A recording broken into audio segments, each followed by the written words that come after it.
La cultura y la educación ya tiene su lugar, en televisión.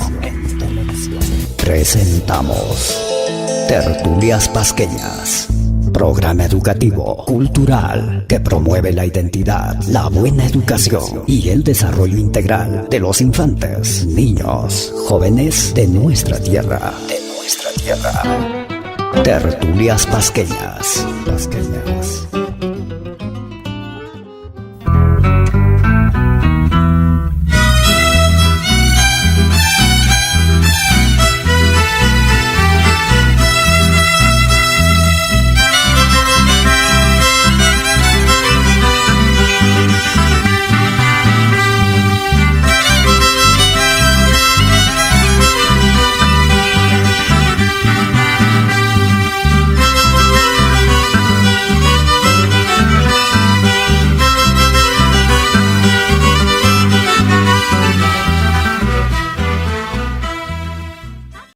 Estamos aquí en Tertulias Pasqueñas y tenemos la grata presencia del maestro Daniel de la Torre Tapia, historiador pasqueño, y que justamente lo hemos invitado a don Daniel para que nos oriente, nos explique, nos cuente la historia del Cerro de Pasco. Pero antes, un saludo, estimado Daniel, es un placer y un privilegio tenerlo en el programa. Bien, yo quiero saludar a tu programa, a los televidentes y a ti especialmente. ¿Por qué? Porque de alguna manera se hace reminiscencia de lo que fue nuestra tierra, una tierra que es pasajera, no es como otros pueblos, una tierra que va carcomiéndose por el avance minero, y en todo caso los que nos toca vivir una etapa de nuestra vida acá en esta ciudad y de la parte que conocemos podemos hablar, y eso es interesante, que los jóvenes, los niños conozcan parte de la vivencia histórica de nuestra tierra. El Cerro de Pasco, maestro Daniel, ¿cuál es su origen en realidad como ciudad de Cerro de Pasco? Lejos del mito, la leyenda, la realidad, ¿cuál es nuestro génesis? Bueno, es la minería, es la plata, porque Cerro de Pasco fue conocido como una tierra argentífera, o sea, de plata pura, que se sacaba a flor de tierra, o sea, se llamaba la plata piña, que decían, y esta estaba en los soconales, en los pajonales de acá, de esta planicie serreña. ¿La leyenda de Huaricapcha cobra ahí vida? No tanto, la leyenda de Huaricapcha se empezó a decir mucho después de la existencia, del inicio del pueblo minero, el inicio de un campamento y después ciudad. Pero nosotros fuimos rápidamente capitalizados como ciudad en comparación a otras. Nosotros somos ciudad prácticamente en 1670 o 80, cuando la plata salía a borbotones de aquí, ¿no? Como un manantial, y se iba a España. Pero no nos llamábamos Cerro de Pasco, ¿o sí? No, se llamó el Cerro Santi Esteban de Yauricocha. ¿Por qué ese nombre? Santi Esteban, bueno, Esteban porque fue seguramente en honor a Santiago Esteban, ya que los monjes, especialmente la Iglesia Católica, trajo de España, y tenía que bautizar obligadamente a todos los pueblos con un santo, el nombre del santo. Por eso todos tienen el nombre de los santos, los pueblos, las ciudades, ¿no? Entonces, aquí Cerro de Pasco nos llamó en honor a Esteban, y Lauricocha porque éramos una ciudad de lagunas, o sea, un pueblo de lagunas, no ciudad, pero hoy conocemos solo una laguna, la de Patarcocha, pero claro, la de relátanos qué cuentas, qué lagunas más había en Claro, pueblo. La laguna de Yanamate era la más alta, de ahí pasaban las aguas a la laguna de Patarcocha. Chaquicocha está al fondo, ¿no? Donde es el único espacio. De Chaquicocha pasan a Patarcocha, ¿no? Primero Patarcocha de Lavar, luego a Patarcocha de Tomar, que ya Lulicocha. Lulicocha está frente al Hospital del Seguro Social de ahora, ese es Lulicocha. Estaba, bueno, ya no es laguna, pero antes de esta la laguna de la Esperanza, ¿no? Que esa sí se llamó Yauricocha. O sea, la primera laguna que conocieron se llamó Yauricocha, no Lauricocha, que es diferente. Yauri es de frío y Lauri es superposición, estar uno encima de otro, ¿no? Entonces habían lagunas superpuestas, por eso nos pusieron Cerro San Esteban de Lauricocha, no de Yauricocha. Claro, yo no sé por qué los han equivocado, algunos dicen no, Yauricocha es otro sitio, es el agua fría, y esa laguna sí era fría, se llamaba por eso Yauricocha. Pero cuando vinieron los españoles y también estuvieron acá los primeros habitantes indígenas, ¿no? Ellos lo pusieron Lauricocha, toda esta planicie se llamaba Lauricocha, ¿no? Después, porque había lagunas unas encima de otras. Y después de ser San Esteban de Lauricocha, somos Cerro de Pasco. Claro, el problema de Pasco viene de la villa de Pasco, porque los españoles tuvieron o crearon dos villas en ese tiempo, ¿no? Porque las ciudades eran primero, segundo eran las villas, ¿no? Y las villas eran asentamientos solamente de españoles, o sea que hacían los españoles. Y acá en Pasco se crearon las dos primeras villas, la de San Juan de Guariaco y la villa de Pasco. Entonces, de Pasco, cuando se encontró metales argentíferos, o sea, la plata se encontró en cantidades, los mineros que explotaban Colquijirca desde Villa de Pasco, donde se habían asentado, vinieron a borbotones acá. Entonces trajeron ese nombre, Pasco, al Cerro de Pasco. ¿Pero por qué cerro entonces? Porque estamos en una altura. Ajá. Y rodeado de cerros. No tanto por los cerros, sino porque la misma altura. Tú, si te das cuenta, de aquí se empieza a bajar al otro lado, a Huariaca, Huánuco, ¿no? Por Payanchacra se pasa, Payanahuanca. Esta es la parte más alta. Y eso se distingue de cualquier otro cerro que tú veas. Por ejemplo, te vas a Jaitán, o te puedes ir aquí al cerro Cacuán. Entonces de ahí ves que Cerro de Pasco realmente es una parte alta, ¿no? O sea, un poblado alto. No me refiero a los cerros pequeños, sino a Uliachín ni a Chucupunta, no, sino al poblado más alto, al lugar más alto. O sea, por ejemplo, entre Sacra Familia, entre Junín, entre cualquier otro, incluso entre mismo Colquijirca, que es la más alta, ¿no? La poblada más alta. ¿Y por qué se asentaba ese tema de Nuestra Señora de las Nieves? También como probable nombre a inicios, ¿no? Bueno, ella siempre es la patrona de la Villa de Pasco.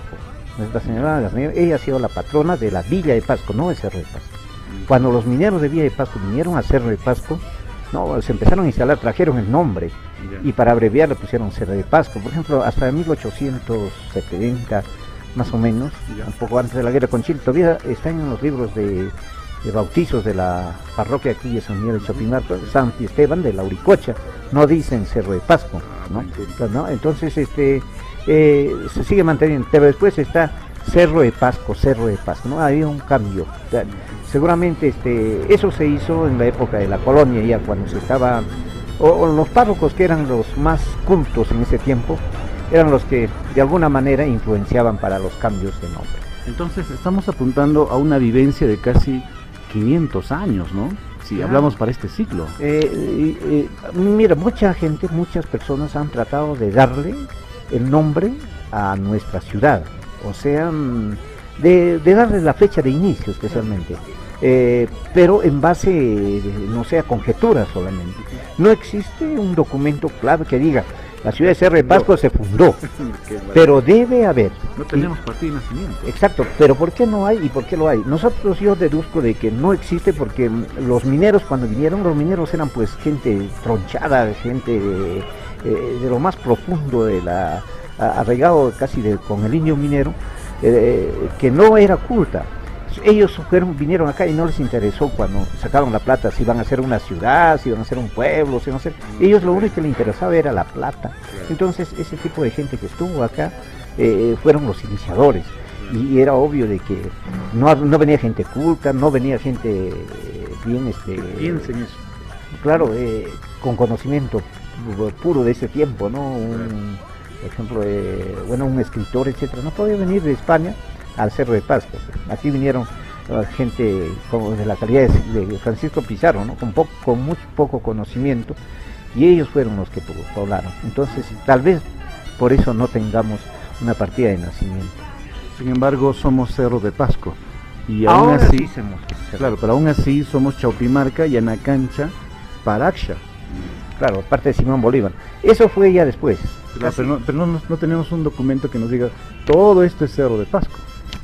Bueno, eso es lo que siempre han calado, pero por la misma caída de gravedad de las cosas, claro, ¿no? En las grandes ciudades se tienen distritos, ¿no? Claro. Momentos históricos, maestro de Pasco, de nuestra tierra, ¿cuál considera usted? Hay un mundo mira, las ciudades mineras tienen más historia que las ciudades campesinas, o las ciudades de otro origen. Nosotros tenemos una historia que se ha perdido en el tiempo, y que se ha perdido antes con la guerra con Chile, en la época en que había algunos documentos de la época de la independencia, la época de la guerra con Chile.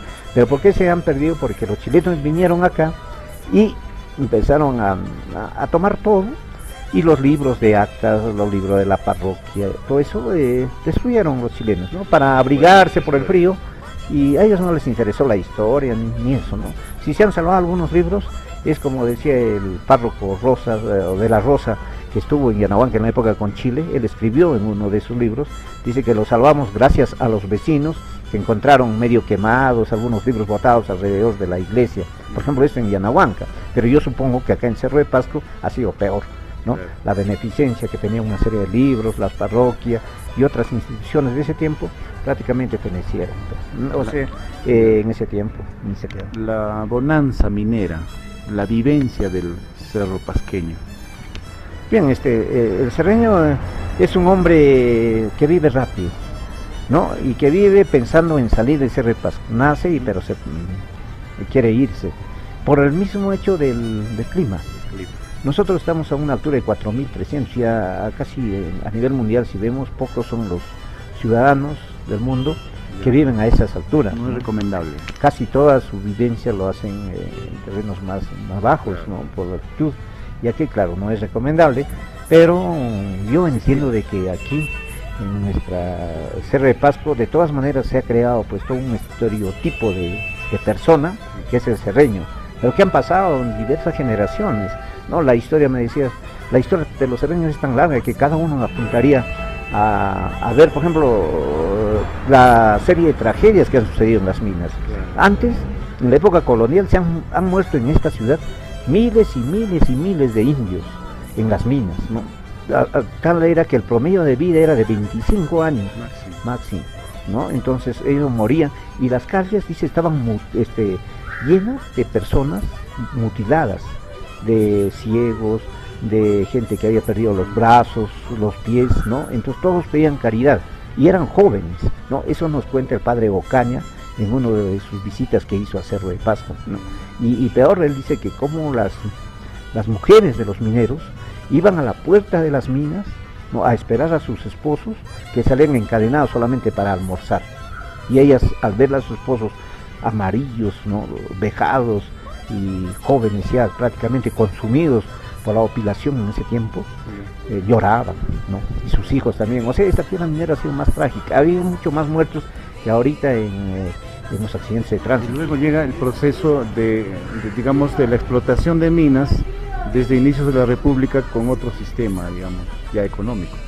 Claro, ahorita han cambiado las cosas, ¿no? Estamos en un mundo globalizado, ¿no? O sea, nosotros hemos tenido esa oportunidad de ver, pero en este mundo ha cambiado incluso las formas de explotación, incluso el cuidado a los mineros, ¿no? Desde la época de la Cerro de Pasco Corporation. ¿Y el enganche cómo era? El enganche fue el siglo pasado. A inicios, bueno, se le pagaba pues a los mineros adelantados para que estos pudiesen, a su familia, ¿no? Para que estos pudiesen trabajar en las minas. Se les pagaba adelantado, se les daba una dádiva para sacarlo de sus comunidades, para sacarlo de sus pueblos originarios, ¿no? El enganche minero se hizo en varias partes, no solamente en la quebrada de Chaupiguaranga, en Guariaca, en la quebrada de Paucartambo, sino también en el Valle del Pantaro y en otros pueblos aledaños, ¿no? De donde traían a los mineros porque no querían venir y ellos tenían que dar algo, ¿no? Porque esa vez no había pues esto de la seguridad minera, de los protectores, los cascos que llamamos ahora, los guantes, etcétera. Eran hombres rudos que se metían a las oquedades profundas para sacar el metal en sus capachos, ¿no? Y arrastras como podían por esas oquedades, ¿no? Y ahora también esas oquedades que debía ser como en México todo un museo de cómo explotaron, acá simplemente se ha desechado. Por ejemplo, el Matagente, yo estaba escribiendo algo sobre Matagente, a un joven le pregunto ahora, Matagente, ¿dónde es? No sabe, porque ya avanzó el Tajo Abierto y comió toda esa parte, ¿no? Pero ahí habían oquedades y se entraba, incluso lo único que queda o estaba quedando era al lado del cementerio general, existen oquedades, ¿no? Que se entraba por un lado y se salía por otro. Yo me acuerdo que mucha gente jugaba y muchos de mis antepasados, por ejemplo con Francisco Alvarado, me decía, yo cuando era pequeño entraba en esta mina y salía al otro lado, ¿no? O sea que jugaban por ahí. Todos esos vestigios prácticamente ya se están borrando. Entonces, esta ha sido una ciudad minera y esos huecos se hacían pues no con taladros ni con esas cosas que la globalización nos ha traído, que los avances nos han traído, sino se hacía a mano. Estamos aquí en Tertulias Pasqueñas y tenemos la grata presencia del maestro Daniel de la Torre Tapia, historiador pasqueño, y que justamente lo hemos invitado a don Daniel para que nos oriente, nos explique, nos cuente la historia del Cerro de Pasco. Pero antes un saludo, estimado Daniel, es un placer y un privilegio tenerlo en el programa. Bien, y yo quiero saludar al programa, a los televidentes y a ti especialmente. ¿Por qué? Porque de alguna manera es esa reminiscencia de lo que fue nuestra tierra, una tierra que es pasajera, no es como otros pueblos, una tierra que va carcomiéndose por el avance minero, y en todo caso los que nos toca vivir una etapa en nuestra vida acá en esta ciudad y de la parte que conocemos podemos hablar, y eso es interesante, que los jóvenes, los niños conozcan parte de la vivencia histórica de nuestra tierra. Ahora, ¿el capacho y japiri es lo mismo? No, el capacho es el que sacaba el metal, ¿no? El capachero, ¿no? Claro. El japiri es el que generalmente era el minero, el que excavaba. El capacho es entonces, claro, el capachero. Claro, también le decían japiri. Mira, estaba todo tan mezclado que nadie hizo todo un apunte de esas cosas en ese tiempo, ¿no? Por eso hay muy poca historia de Cerro de Pasco. Por ejemplo, existe otro tipo de mineros de ese tiempo, los que escogían eran los payaqueros. Los payaqueros escogían el metal en la puerta de la mina, y muchas eran mujeres y otros niños, ¿no? Los payaqueros eran niños y ellos morían contaminados, o sea, ellos sacaban el plomo aparte, la plata aparte, e incluso los separaban con el mercurio y respiraban pues el mercurio y morían jóvenes, casi niños morían, y miles, no eran pues 5, 10, no, eran cientos, miles. Por eso la más grande tragedia es en los pueblos mineros, y acá Cerro de Pasco ha sido a través de sus 500 años cuántos muertos. Por eso hay un mundo de cementerios, ¿no? Algunos que ni se cuentan, por ejemplo el cementerio en el barrio Buenos Aires, ¿no? En la Capilla, claro, ¿no? Ahí hemos encontrado muertos de ese tiempo, ¿no? Tanto que se enterraban en la forma antigua y tanto que se enterraba en la forma que trajeron los españoles, o sea, en ataúdes, y la forma antigua era enterrado en cuclillas, ¿no? Y tapado con unas piedras, casi como los incas, ¿no? Entonces todo ese tipo de gente ha venido aquí, pero son varios siglos, imagínate, son siglos, ¿no? Y ahorita nosotros lo que historiamos solamente y conocemos es la época de la independencia en adelante, ¿no? Y algo de la época colonial. Nuestras instituciones, la primera escuela que tuvimos, por ejemplo, se habla de que Carrión ya estudiaba en una escuela primaria municipal. ¿Ya existía o son los famosos conocidos que tienen 80, 70 años de historia? No, había la educación primaria, se instaló en 1840 más o menos, ¿no? Entonces cuando ya estaba... ¿Y era pública, claro, o era privada? No, era pública, no, era pública, pero a cargo de los municipios. El Estado no tenía cuentas salvo con los municipios, ¿no? O sea, las municipalidades eran las que regían las escuelas. Ahora, ¿los colegios cuándo aparecen? Bueno, los colegios aparecen casi 20 años después, 1860, aunque colegios había en la capital de la República, ¿no? Pero tenían otros nombres.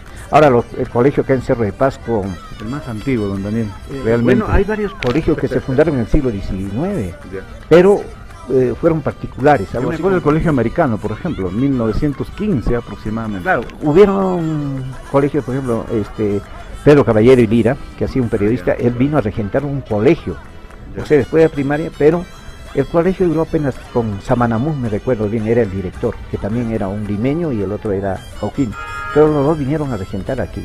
El problema era que en Cerro de Pasco las cosas eran tan trágicas que la gente decía, pues ¿para qué vas a estudiar si con minero y con la plata en mano? Porque los mineros ese tiempo recibían su sueldo en su ponchito, porque todos los serranos tenían poncho en ese tiempo, ¿no?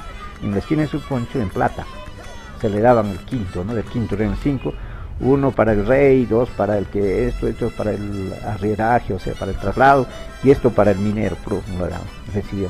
Y al minero le han enseñado desde que llegaron acá eso de las casas de juego.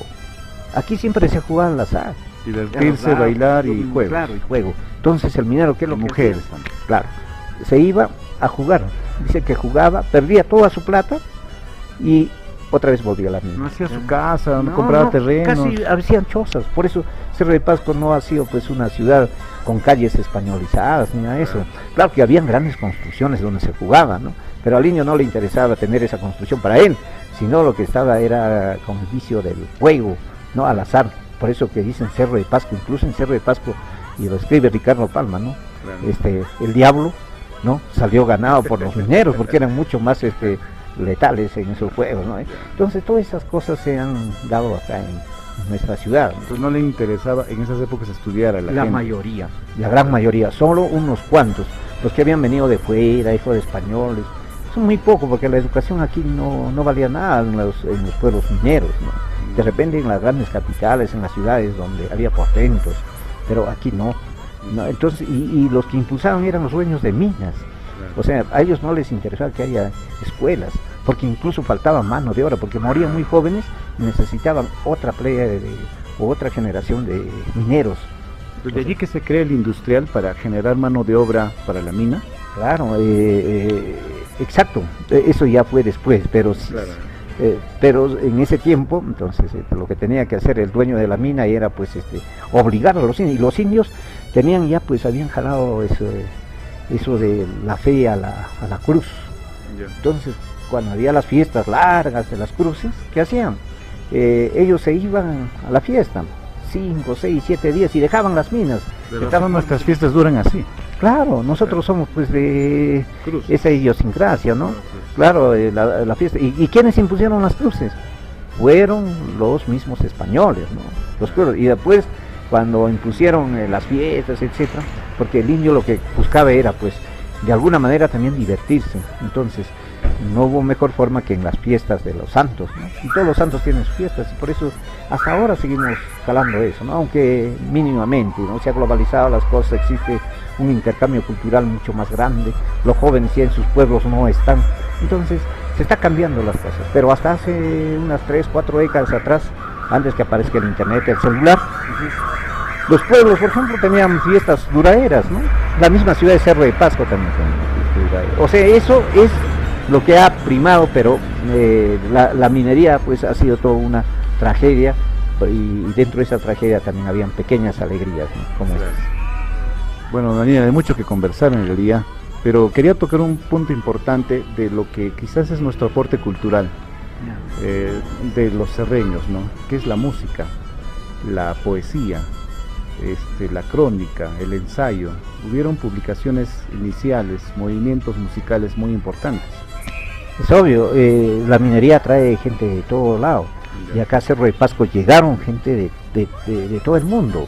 ¿Para qué? Para hacerse ricos rápidamente. Cuando había plata, donde hay plata venían. Entonces, aunque la cultura venía después, pero la gente que quería hacerse rico tenía pues una base en sus lugares donde se habían formado de alguna manera de educación, de cultura propia, ¿no? Y eso lo trajeron al Cerro de Pasco. Y aquí en el siglo XIX especialmente, porque hasta la época de la independencia los únicos que primaron fueron los españoles. Los españoles no dejaban entrar a ningún otro tipo de gente extranjero que venía. Entonces ellos dijeron, bueno, nosotros aquí acaparamos toda la plata.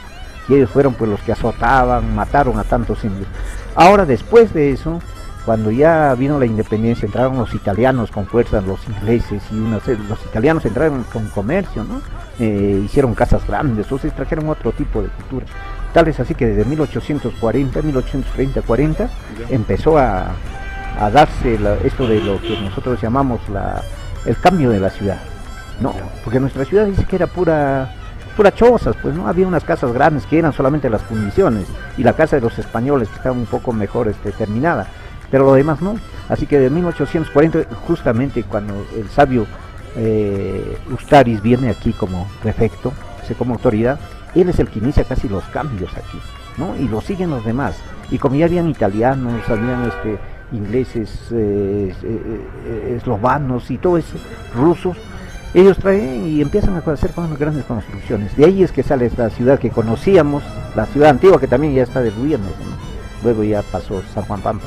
Pero ellos al llegar aquí, llegaron también con su poesía, ¿no? Llegaron con sus formas de escribir. Había mucha gente que escribió sobre Cerro de Pasco. No más que se han perdido algunas cosas que tal vez se pueden encontrar, yo creo que se encuentran en España, mucho más de los escritos de Pasco. Bueno, don Daniel, gracias por su tiempo valioso que nos brinda el programa y poder escrutar parte de nuestra historia del Cerro de Pasco y alentar, ¿no?, a la juventud, a la niñez, a los maestros a que puedan buscar nuestra historia, ¿no?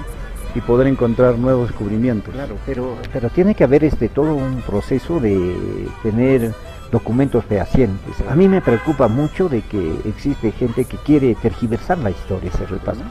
Por ejemplo, esto de Carrión. Nos dicen que Daniel Alcides Carrión nació en Quiulacocha, y no es cierto. No es cierto, que nació en... Entramos en debate. Cuando vinimos nosotros aquí, por ejemplo, a jóvenes todavía, nos decían que Daniel Alcides Carrión nació de Chipipata, y la ex Pasco, para que la casa de Carrión, cuando se iba a trasladar a San Juan Pampa, o sea que no protestara a la gente, ¿no? Porque esa casa era histórica, la que había en Cruz Verde, en la calle Cruz Verde. No se hicieron entre los gringos, instigaron a los mismos yanahuanquinos, querían que había nacido Carrión en Chipipata. Claro que en Chipipata tuvo algún familiar, pero ahí no nació. Y ahora, obvio de que tampoco ha sido aquí en Quiulacocha, porque en todo caso nos han mostrado una vivienda que la vez pasada lo he visto muy derruida. Claro. Entonces eso debía conservarse al menos si fuera de Quiulacocha. Que la madre de Carrión fue de Quiulacocha, sí lo dicen los libros de la parroquia de San Miguel. ¿Carrión dónde? ¿En Cruz Verde nació? Carrión nació en Cerro de Pasco, aquí en la ciudad, porque eso lo manifiesta el libro de bautizo de Carrión. Dice natural del Cerro, no dice natural de Quiulacocha. Es que los quiulacochanos dicen es que Cerro se entendía todo Quiulacocha, todo, ¿no? Algo así. No, en ese tiempo menos. Si ahora tampoco no se puede entender, en ese tiempo menos, porque Cerro de Pasco era mucho más aislado. ¿Dónde eres? No decías de Cerro de Pasco, sino decía, bueno, o sea, no especificaba algo así. No, eso, por ejemplo, en ese mismo libro de la partida dice, por ejemplo, Asensio, nacido en Naquino, especifica. Entonces pones en debate un tema realmente que pensábamos que ya estaba cerrado y sacramentado, ¿no? No hay otro documento. Los otros documentos no son fehacientes. Donde diga nació en el cerro, eso es lo que dice la partida de oficio. Y no dice otro documento que diga nació en tal otro lugar. Creo que va a ser tema para investigar, así que televidentes tienen una agenda para investigar. Claro. Yo entiendo de que así tiene que ser, porque nos están diciendo en Quiulacocha sobre suposiciones. Yo creo en lo que creen los historiadores, ¿no? En cosas, pruebas contundentes, ¿no? Claro. Fuentes, lo que llamamos fuentes de primera mano, que sería mejor. Gracias, don Daniel. Ya, yo más bien te agradezco a ti, y ojalá podamos hacer muchas otras cosas con ustedes, y los jóvenes también continúen esto. ¿Para qué?